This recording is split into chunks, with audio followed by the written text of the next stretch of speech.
ओम श्री गणेशाय नमः। जय माता जी, हर हर महादेव। मैं हूँ अर्चना तिवारी। स्वागत है हमारे चैनल ज्ञान की बात विद अर्चना चिंतामणि में आप सभी लोगों का।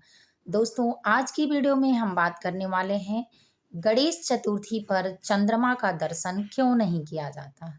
गणेश चतुर्थी की पूजा किस तिथि से किस तिथि तक है, किन किन 5 बातों का रखें ध्यान, और गणेश चतुर्थी पर चंद्रमा देखने से जो पाप लगता है उसकी कथा कैसे सुनी जाती है, क्या है उसकी स्टोरी। चलिए दोस्तों, जानते हैं।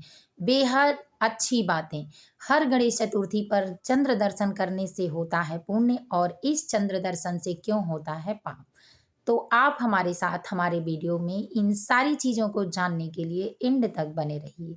वीडियो बेहद छोटा सा होने वाला है, लेकिन बातें खास होने वाली हैं। तो दोस्तों, अगर आप हमारे चैनल पर नए हैं, पहली बार मेरी वीडियो देख रहे हैं, तो कृपया करके मेरे चैनल को अभी सब्सक्राइब कर लें। अगर मेरी वीडियो आपको पसंद आती है तो लाइक ज़रूर करें, कमेंट करना बिल्कुल ना भूलें। आपको इस तरह से किस तरह से वीडियो चाहिए, ज़रूर कमेंट में कमेंट करके बताएं। इससे पहले मैं कुछ लोगों को धन्यवाद देना चाहूँगी। तो कुछ लोग जैसे निक्की राय जी, कृष्णा जी, राजीव जी, केशव जी, यानी ऐसे बहुत लोग हैं कि जिसका नाम मुझे अभी नहीं याद आ रहा है, लेकिन मैं जिसका याद की हूँ अचानक से, तो मैं उनको कमेंट कार्ड वो आंसर करते हुए ही याद कर ली हूँ, लेकिन जो लोग छूट गए हैं उनसे भी माफ़ी चाहती हूँ। इन सभी लोगों को बहुत-बहुत धन्यवाद मेरी वीडियो में जाकर कमेंट करने के लिए और अपना प्यार दुलार देने के लिए। तो आप सभी लोगों के घर में भगवान गणेश सद्बुद्धि दें और सत्य मार्ग दिखाएँ। माता लक्ष्मी की कृपा हमेशा बरसती रहे। आप लोग हमेशा ऐसे ही अपना प्यार और आशीर्वाद बनाए रखें। तो चलिए दोस्तों, जानते हैं कथा भगवान गणेश जी और कार्तिकेय जी की। इससे पहले जानते हैं कि यह व्रत जो गणेश चतुर्थी का पर्व चल रहा है, इसकी शुरुआत 27 अगस्त 2025 से शुरू होगा और 6 अगस्त तक चलने वाला है। 10 दिवसीय ये व्रत उपवास कोई करता है, कोई अच्छे से पूजा पाठ करता है, भजन कीर्तन करता है। गणेश जी की विधिवत पूजा होती है। गणेश चतुर्थी भगवान गणेश को समर्पित है। भगवान गणेश जी की पूजा अर्चना वंदना करने से भाग्य का उदय होता है और मनोकामनाओं की पूर्ति होती है। इसके साथ-साथ गणेश पूजा में बेहद लाभ भी होते हैं कि भगवान सद्बुद्धि देते हैं, सद्मार्ग दिखाते हैं। भगवान गणेश जी आपकी बुद्धि के प्रबल दाता हैं। अगर आपकी बुद्धि सही नहीं है तो गणेश जी की पूजा ज़रूर करें। तो चलिए दोस्तों, जानते हैं कि ये पूजा 27 अगस्त से शुरू हो रही है 2025, और समापन इसका 6 अगस्त 2025 को हो रहा है।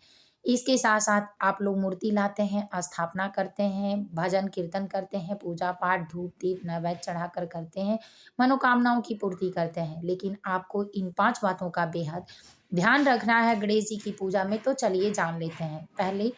सबसे पहले तुलसी के पत्र बिल्कुल गणेश जी को ना चढ़ाएँ। तुलसी की माला के पास न रखें, यानी तुलसी से संबंधित कोई चीज़ तुलसी जी के पास न रखें, क्योंकि तुलसी गणेश जी से श्रापित हैं और गणेश जी के पूजा में तुलसी को आते ही क्रोधित हो जाते हैं, पूजा स्वीकार नहीं करते हैं।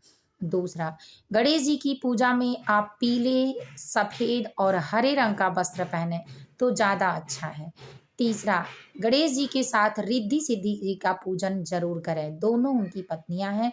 जिस पति के साथ पत्नी की पूजा होती है वहां अन्न धन लक्ष्मी का वास होता है। चौथा, गणेश जी को जनेऊ जरूर चढ़ावें और इसके साथ अपने मनोकामना की पूर्ति के लिए गणेश जी की पसंद का भोग मोदक और लड्डू जरूर चढ़ाएं। पांचवा, गणेश जी की पूजा में काले रंग के वस्त्र न पहने। जितने दिनों तक गणेश जी की पूजा चलती है, कृपया करके अपने घर में कलह क्लेश लड़ाई झगड़े बिल्कुल मत करें, और अपने छोटे बच्चों से भी पूजा जरूर कराएं।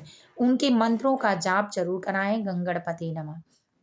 अब चलिए जानते हैं दोस्तों कि गणेश चतुर्थी की को आप अगर चंद्र देखते हैं तो क्या पाप लगता है। तो गणेश चतुर्थी का चंद्र भगवान गणेश जी ने ही श्रापित किया था चंद्रमा को। तो क्यों श्रापित किया था, कथा की शुरुआत करते हैं।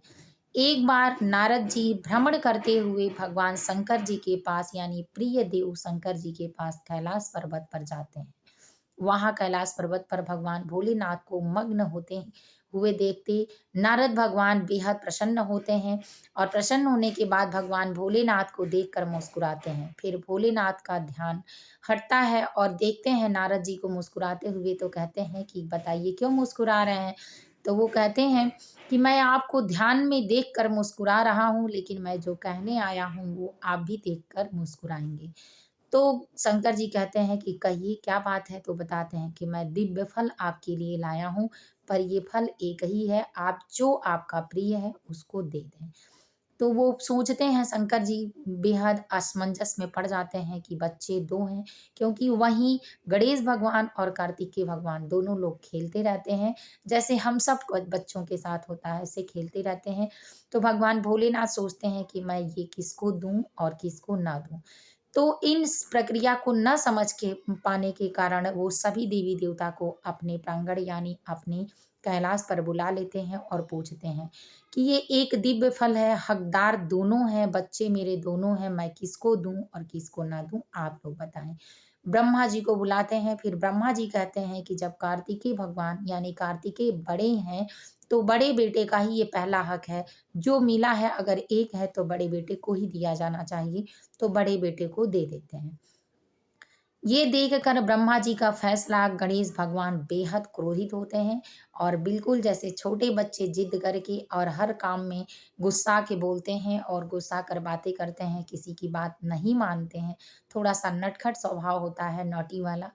तो इस तरह से करने लगते हैं, लेकिन कार्तिकेय भगवान वहीं दिव्य फल खाने लगते हैं। तब गणेश जी सोचते हैं कि ब्रह्मा जी के कारण ही मेरे पिता मुझे ये फल नहीं दिए, तो मैं अब इनको सबक सिखाऊँगा। फिर सब लोग अपनी-अपनी जगह को प्रस्थान करते हैं। तब गणेश जी भगवान यानी ब्रह्मा जी के पास जाते हैं और उनके हर काम में विघ्न डालते हैं।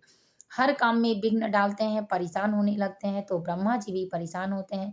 इस बात को देखकर चंद्र भगवान जो होते हैं, क्योंकि वो 24 घंटे आकाश में होते हैं, तो देखकर मुस्कुराते हैं। वहाँ जैसे छोटे बच्चों को जिद आ जाती है मार खाते हुए या ऐसे कुछ कहते हुए चिढ़ जाते हैं, कोई कुछ कह देता है तो ऐसे ही गणेश जी भी चिढ़ जाते हैं और गुस्सा गुस्सा आ जाते हैं और कहते हैं कि तुमको हमेशा ही श्रापित करते हैं कि तुमको देखने वाला हमेशा ही पाप का भागीदारी होगा। तुम्हारा उदय नहीं होगा, तुम हमेशा अंधकार में रहोगे। चंद्रमा की रोशनी जबकि सबके ऊपर पड़ती है, तो पाप नहीं बढ़ता है, पुण्य बढ़ता है। लेकिन वो उल्टा कर देते हैं कि तुमको जो देखेगा उसको पाप ही लगेगा और तुम हमेशा अंधेरे में रहोगे। इस तरह से पूरी पृथ्वी श्रापित होते हुए ही चंद्रमा तुरंत काले में डूब जाते हैं। अंधेरे से बिल्कुल पृथ्वी अंधेरा हो जाती है, कुछ दिखाई नहीं देता। किसी को 24 घंटा रात होने लगती है, तब सभी देवी-देवता कष्टमय हो जाते हैं और सभी लोग भगवान गणेश की ओम गंगणपते नमः का जाप करने लगते हैं। फिर गणेश जी वहाँ आते हैं और गणेश जी को सभी देवी-देवता मनाने लगते हैं। तब जाके गणेश जी कहते हैं, जब इस पूजा से उनके प्रसन्न होते हैं, तब कहते हैं कि साल में जितनी चतुर्थी पड़ेगी, मेरा श्रापित किया हुआ जो श्राप है वो खत्म नहीं होगा, समाप्त नहीं होगा, लेकिन ये रहेगा कि साल में जितनी चतुर्दशी यानी दशी आएगी, चतुर्दशी नहीं चौथ आएगा यानी चतुर्थी आएगा तिथि का, वो चतुर्दशी 14 दिनों का हो जाएगा और चतुर्थी 4 दिनों का हो जाएगा। तो इसीलिए जितनी चतुर्थी आएगी उस पे जो लोग चंद्र दर्शन करेंगे उनको पुण्य मिलेगा, गणेश भगवान का आशीर्वाद मिलेगा।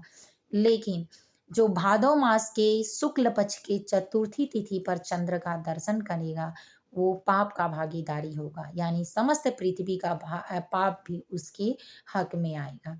तो इसीलिए जिस दिन भगवान गणेश की स्थापना होगी उस दिन ही चतुर्थी ये पड़ती है। तो भादव मास की शुक्ल पक्ष की चतुर्थी 27 तारीख 2025 को है और ये दिन गुरुवार है।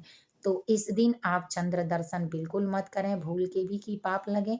और गणेश जी ने ही कहा कि जो लोग देख भी लेते हैं गलती से, वो अगर 101 बार, 111 बार, 1000 बार इस कथा को एक बार सुनने के बाद ओम गंगणपते नमः का जाप 151 बार करते हैं, उनको पाप से मुक्ति मिल सकती है। तो दोस्तों, मैं इसलिए आपको बताई हूँ कि अगर आप भी गलती से देख लें तो इस कथा को सुन लें। अगर आप नहीं भी देखें तो मंत्रों का जाप कर लें, अपने बच्चों से भी ज़रूर कराएँ।